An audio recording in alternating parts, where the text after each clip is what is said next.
어린 아이들이 보는 만화 속 캐릭터를 이렇게 보면 보통 선과 악이 아주 뚜렷한 경우가 많다는 것을 알게 됩니다. 주인공은 보통 선한 사람들로 묘사가 되죠.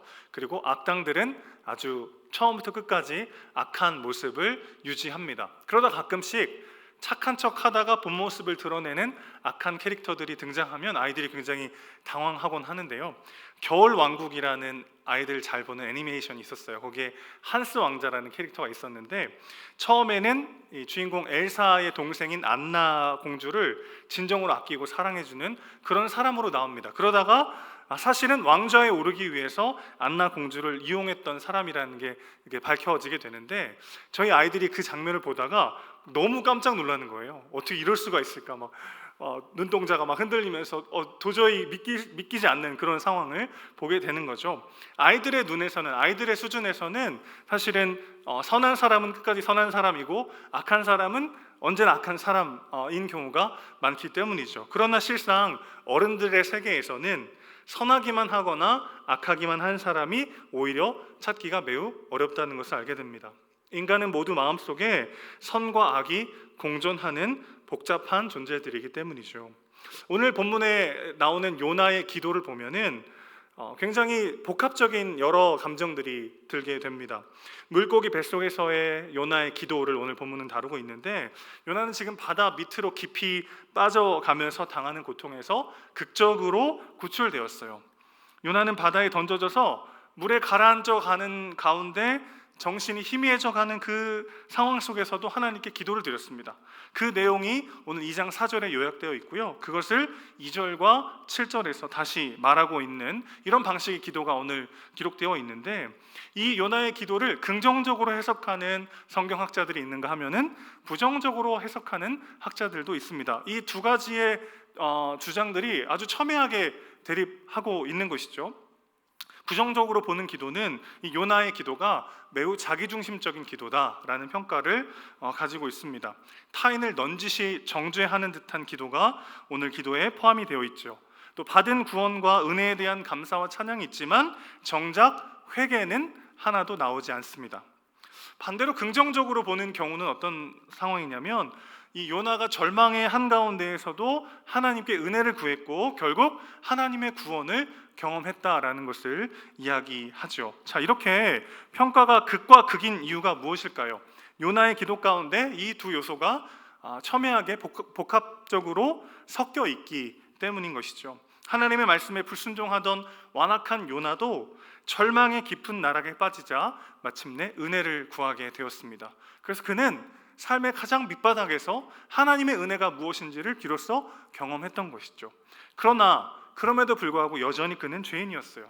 끝까지 회개하지 않고 여전히 하나님의 뜻에 설득당하고 있지 않은 모습을 계속해서 보이고 있습니다. 자, 그러니까 오늘 이 요나의 기도를 살펴보면 이 요나의 기도 안에 긍정적인 면도 담겨 있고 부정적인 면도 담겨 있다는 것입니다. 우리의 삶도 그렇죠.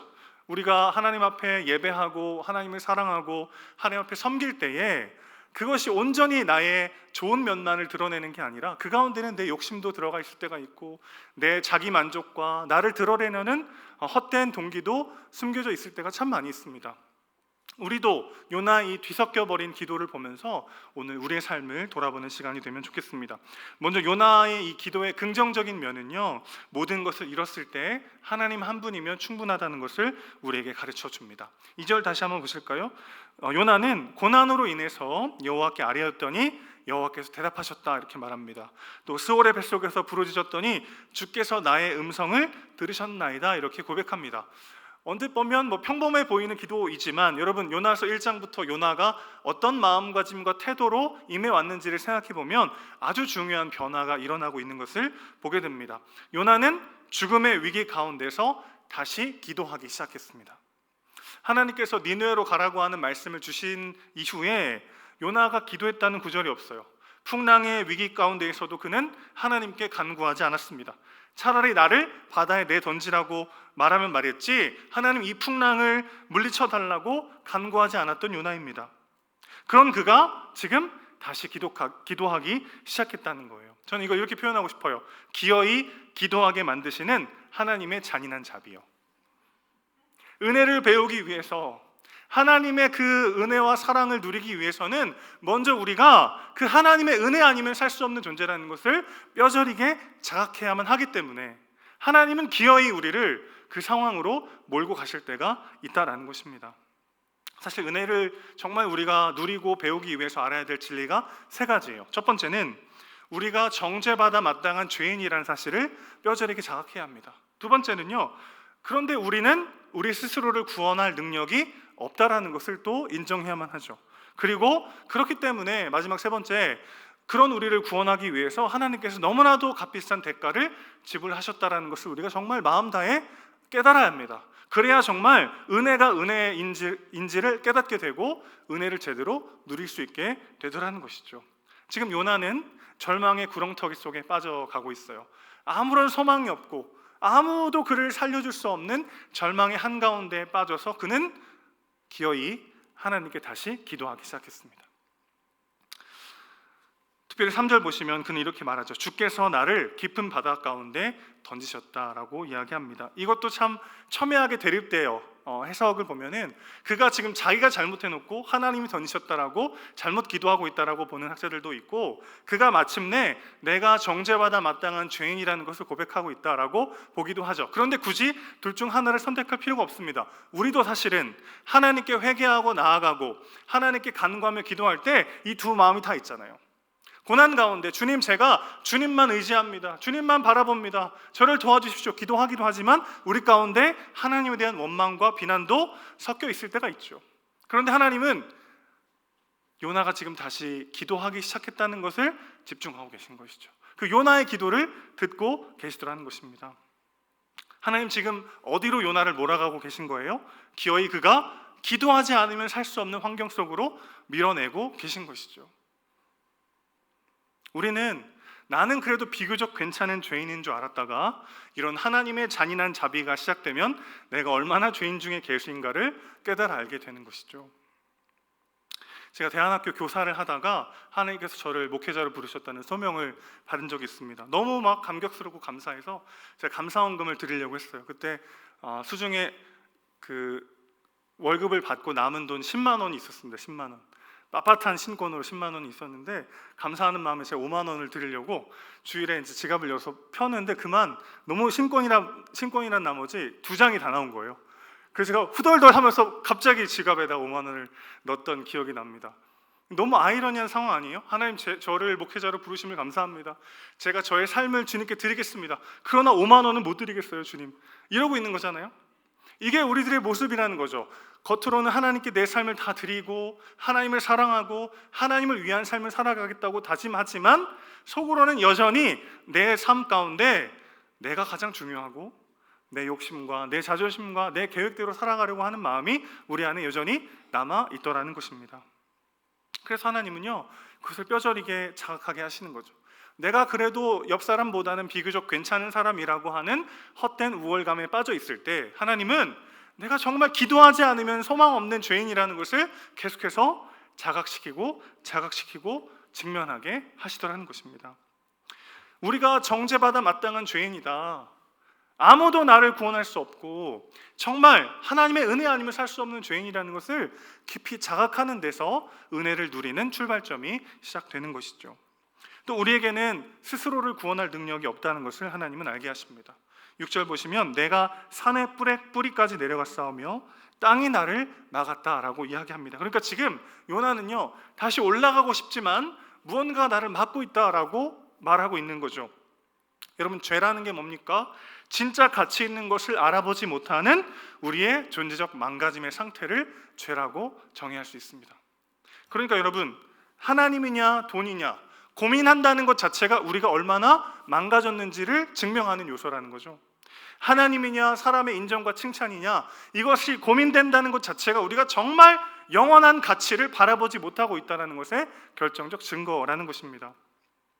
이 둘 사이에서 고민한다는 것 자체가 우리가 얼마나 망가진 존재인지를 말해주는 것이죠. 왜 그렇습니까? 하나님 안에 그 모든 것들이 다 있는데 우리는 하나님을 추구하기보다는 사도 바울의 표현에 의하면 배설물과 같은 것들에 우리의 목숨을 걸 때가 얼마나 많은지 모르겠어요. 아이들에게 엄마가 좋아 아빠가 좋아 한 번씩 질문해 보셨죠? 이거는 정말 아이들이 굉장히 큰 고민을 하죠. 엄마가 좋아, 아빠가 좋아? 그래서 엄마랑 있을 때는 엄마가 더 좋아 하다가 아빠랑 있을 때 아빠가 더 좋아 이렇게 얘기를 하는데, 엄마가 좋아, 아빠가 좋아는 고민할 수 있잖아요, 그렇죠? 근데 사탕이 좋아, 아빠가 좋아, 이거 고민하면 됩니까, 안 됩니까? 고민하는 순간 아빠의 마음은 무너지는 거죠. 그런데 하나님과 비교했을 때 정말 배설물과도 같은 세상의 자랑과 유익을 우리는 너무나도 소중한 것으로 바라보고 있지 않냐는 거예요. 그게 우리의 눈이 망가지고 우리가 죄로 인해서 우리의 전인이 다 무너졌다라고 하는 증거인 것이죠. 오늘 요나는 지금 자신의 현 존재가 얼마나 소망 없는 존재인지, 그리고 그런 나를 구원해 줄 수 있는 분이 아무도 없다라는 것을 계속해서 호소하고 있는 것이죠. 그러면서 요나의 기도는 어떻게 끝납니까? 9절 보실까요? 구원은 여호와께 속하였나이다. 이런 나를 건지실 수 있는 분은 하나님 한 분밖에 없다는 것을 그가 지금 호소하고 있는 것이죠. 그래서 하나님은요, 모든 것을 잃었을 때 하나님 한 분이면 충분하다는 것을 진정으로 깨닫게 하십니다. 여기서부터 은혜를 은혜로 여길 수 있는 우리의 눈이 떠지게 되기 때문에 그렇습니다. 하나님은요, 우리를 사랑하시기 때문에 내가 기도한 것보다 더 귀중한 것을 우리에게 주시죠. 우리가 왜 구체적으로 기도해야 합니까, 여러분? 기도할 때 구체적으로 기도해야 된다 이런 말 많이 들어보셨을 텐데, 왜 구체적으로 기도해야 될까요? 우리가 혹시 빼먹으면 하나님이 그거 안 들어주실까 봐 그러실까요? 제가 예전에 신방할 때 그 한 여집사님이 이런 농담을 하신 적이 있어요. 목사님, 제가 남편감을 위해서, 배우자를 위해서 이런저런 기도를 다 했는데 그만 깜빡하고 키 기도를 안 했다. 그래가지고 하나님이 제 남편 키 빼고 다 주셨다. 이런 이제 농담을 들은 적이 있는데, 우리 하나님 정말 그런 분일까요? 잘 들으셨다가 너 그거 기도 안 했지? 오케이, 내가 그거만 빼고 줄게. 그런 분이 아니죠. 우리 하나님은 돌을 달라고 해도 떡을 주실 분이십니다. 우리가 잘못 구해서 뱀을 달라고 해도 고기를 주실 분이 우리 하나님이시죠. 내가 기도한 것보다 항상 더 영광스럽고 아름다웠고 영원한 것을 우리에게 주기 원하시는 분이 사랑의 하나님, 우리 아버지십니다. 그러나 동시에 하나님은 우리를 사랑하시기 때문에 내가 원하는 것보다 더 귀한 것을 주시는 분이시지만, 우리를 사랑하시기 때문에 모든 것을 잃어버리는 지경에 빠지도록 허락하시기도 합니다. 왜 그럴까요? 그래서 하나님을 더욱더 의지할 수 있다면, 그래서 더욱더 하나님의 은혜를 구하고 그 은혜를 누리는 방향으로 갈 수 있다면, 우리 하나님은 가슴 찢어지는 심정을 뒤로 하고 우리를 그런 상황 가운데로 내모실 수 있는 분이시죠. 사랑하기 때문에 자신의 전부를 다 주시는 분이시지만, 사랑하기 때문에 우리의 모든 것을 다 빼앗아서라도 하나님 한 분만으로 충분하다는 것을 우리에게 가르치기 원하신다는 것입니다. 그래서 이 하나님의 자비는요, 너무나도 잔인한 자비예요. 그런데 우리가 자녀들을 키우다 보면 이 마음이 얼마나 정말 사랑의 마음인지 알죠. 아이들을 위한 것이 정말 무엇인지를 부모가 알 때 정말 가슴이 찢어져도 아이가 원하는 대로 하지 못하도록 만드는 게 부모 아니겠습니까? 요나는 모든 것을 잃게 되자 비로소 하나님을 붙잡기 시작했습니다. 이렇게 되기 전에 먼저 하나님을 붙잡는 것이 더 복된 인생이죠. 여러분, 고래 뱃속에 타는 게 뭐가 그렇게 좋은 유쾌한 경험이겠어요? 바다에 빠졌는데 글쎄 눈 떠보니까 고래 뱃속이고 3일 동안 거기서 기적적으로 살다가 나오면 뉴스에는 나오겠죠. 그러나 그런 인생이 무슨 복된 인생입니까? 더 복된 인생은 어떤 인생이에요? 고래 뱃속에 들어가기 전에 미리 하나님의 은혜를 구하고 하나님을 의지하고 하나님의 뜻 앞에 나아가는 삶이 훨씬 더 복된 인생인 줄로 믿습니다. 그런 요나서를 읽을 때마다 막 신기하게 어떻게 고래 뱃속에서 3일 동안 살았을까? 그것을 묵상하는 게 아니라 정말 그렇게 하지 않으면 안 될 만큼 하나님의 그 잔인한 자비가 내 삶 속에 적용돼야만 할 만큼 그렇게 하나님의 뜻과는 상관없이 내 계획과 내 욕심대로 살아가는 것이 아니라 정말 하나님께서 마음껏 넘치도록 부어주셔도 될 만큼 하나님 한 분만을 의지하고 하나님 한 분만을 사랑하며 그분의 은혜를 누리는 저와 여러분 되시기를 주님의 이름으로 축원합니다. 구원을 위해서 하나님은요, 어마어마한 대가를 지불하시죠. 요나는 마지막 하나님의 구원을 구하는 기도 가운데 하나님을 바라본다든지 또 하늘을 바라본다고 기도한 것이 아니라 주의 성전을 바라보고 주의 성전에 이른다라고 2번씩이나 이야기합니다. 요나가 어떤 마음으로 이런 기도를 했을까요? 유대인이었기 때문에 또 선지자였기 때문에 율법의 말씀에 아주 박식했을 것입니다. 출애굽기 25장 22절에 의하면 요나는요, 하나님이 지금 성전의 속죄소에서 자기 백성에게 말씀하신다라고 하는 것을 아마 기억했던 것 같아요. 그래서 이 속죄소라고 하는 개념은 십계명 돌판이 든 언약궤를 덮은 이 판인데요, 이곳은 십계명으로 표현되는 하나님의 완전한 의로움이 임재하는 곳이죠. 그 어떤 인간도 하나님의 말씀이 요구하는 의의 수준에 도달하지는 못하지만 그럼에도 불구하고 그는 지금 그 속죄소에 뿌려진 속죄 제물의 피가 그를 하나님께로 인도한다는 이 제사의 측면, 하나님의 성전, 하나님의 속죄소 안에서 죄인된 우리가 대속제물로 인하여 하나님께 나아갈 수 있다라고 하는 그 율법의 신락 같은 희망을 걸고 구원의 하나님을 요청하고 있는 것이죠. 속죄소에 뿌려진 속죄 제물의 피가 계명의 정죄로부터, 네가 불순종했고 죄를 지었다라고 하는 그런 정죄로부터 인간을 보호해 주는 거죠. 다른 누군가의 죽음이 선행되어야만 우리는 하나님께 죽지 않고 나아갈 수 있는 것입니다. 지금 요나는 그 신락 같은 희망을 붙잡고 기도하고 있는 것이죠. 그런데 요나는 미처 깨닫지 못했겠지만 우리는 이 속죄의 그림이, 이 최종 그림이 무엇인지 알고 있습니다. 우리를 위하여 대속제물로 자신의 피를 흘리신 예수 그리스도로 인하여 우리의 구원이 확증되고 확증되었던 것이죠. 그러니 요나는 지금 절망의 한복판으로 빠져들어가면서 유일하게 그를 구원하실 하나님의 은혜를 배우고 있는 것이죠. 하나님께서는 우리의 고난을 이런 방식으로 사용하십니다. 우리가 은혜 안에 있고 하나님의 인도하심과 사랑 안에 있다라고 하는 것은 어떤 의미죠? 늘 풍성하고 늘 평안만 있고 늘 잠잠한 것만을 의미하지 않습니다. 때로는 폭풍이 몰아칠 때도 있고 때로는 한치 앞을 알 수 없는 고난과 절망의 터널을 걸어가는 것 같은 느낌이 들 때도 있죠. 그러나 분명한 것은 그 모든 것들을 통하여 하나님은 우리에게 은혜를 가르치기 원하십니다. 은혜가 진정으로 무엇인지를 우리가 알고 누리기 원하시는 것이죠. 그래서 요나의 기도에 담겨있는 이 긍정적인 면은 뭐예요? 그가 인생의 밑바닥에서 은혜를 배우기 시작했다는 것입니다. 은혜를 구하고 그 하나님의 구원의 은혜를 누리기 시작했다는 것이죠. 그래서 그는 뱃속에 나오기도 전에, 오늘 본문을 잘 읽어보시면 고래 뱃속에서 나오기도 전에 여호와 하나님의 구원을 노래하며 찬양하며 감사하고 있는 것이죠. 자, 반면에 이 요나 기도의 부정적인 면도 여전히 있는데 정말 인생의 밑바닥, 그 절망의 한복판을 겪고 난 다음에도 변하지 않는 요나의 단단한 자아를 오늘 기도를 통해서 우리는 또 엿보게 됩니다. 결국 요나는 끝까지 회개하고 있지 않아요. 오늘 여러 찬송과 감사의 기도는 있지만 끝내 하나님께 설득되어 자신이 잘못했고 돌이키겠다라고 하는 회개의 기도는 등장하지 않습니다. 그러면서 그는 은근슬쩍 자신이 다른 이방인들과 얼마나 다른가를 이야기해요. 8절 보실까요? 거짓되고 헛된 것을 숭상하는 자는 자기에게 베푸신 은혜를 버렸지만 나는 감사하는 목소리로 주께 제사를 드리며 나의 서원을 갚겠다라고 이야기합니다. 그는 지금 죽음의 고통을 지난 후에도 여전히 자기 자신에게 집중하고 있어요. 그는 여전히 자기가 왜 그래도 비교적 은혜 받을 수 있는 사람이었는지를 어필하고 있는 것이죠.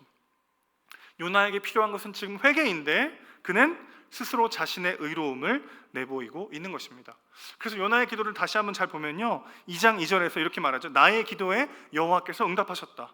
그리고 3절부터 6절은 자기가 구출되는 과정을 묘사해요. 그리고 7절엔 다시 이렇게 말합니다. 고난 중에 내가 기도할 때 내 기도가 하나님께 미쳤다. 한마디로 요나의 기도는 지극히 자기중심적 기도인 것이죠. 오늘 본문 읽는데 너무 절망적인 거예요, 여러분. 아니 보통 고난이 아니잖아요. 죽음의 한복판을 갔다 온, 죽음의 고통을 겪고 난 이후에도 그의 완악한 자아가 완전히 깨지지 않았습니다. 근데 중요한 것은 무엇입니까? 그런 그를 하나님이 사랑하신다는 것입니다. 아니, 죽음의 고통과 그 어마어마한 고난을 겪고도 여전히 내가 시퍼렇게 살아가지고 하나님께 온전히 돌이키지 못하는 바로 그 요나의 모습을 하나님은 끝까지 사랑하신다는 거예요. 여러분, 요나서 끝까지 결국 극적인 반전은 일어나지 않아요. 요나의 변화는 끝까지 완전히 벌어지지 않습니다. 박넝쿨을 예비하시면서 이방인들을 향한 하나님의 마음을 막 알게 하시려고 설득하시지만 요나는 끝내 동의하지 않습니다. 그래서 요나서가 어떻게 끝나냐면요, 4장 10절에서 11절 보면은 네가 아무 수고도 안 하고 누렸던 이 박넝쿨을 이렇게 아끼지 않느냐, 하물며 이 큰 성읍 니느웨에는 좌우를 분별하지 못하는 12만 명의 사람이 있고 육축도 이렇게 많은데 내가 어찌 아끼지 않겠느냐라고 하는 하나님의 호소가 나와요. 그리고 요나는 아무 말도 하지 않고 요나서가 끝납니다. 하나님의 호소와 요나의 침묵으로 요나서가 마무리되죠. 그럴 것을 하나님은 뻔히 다 아시면서도 요나를 사랑하시기로 작정하셨습니다. 그럴 거라는 것을 뻔히 다 아시면서도 하나님은 요나를 사용하셔서 영광 받으시기를 작정하신 것이죠. 끝까지 돌이키지 않지만 끝까지 사랑하시는 하나님의 사랑의 이야기가 오늘 요나서의 내용인 것이죠. 그래서 오늘의 결론은 이겁니다.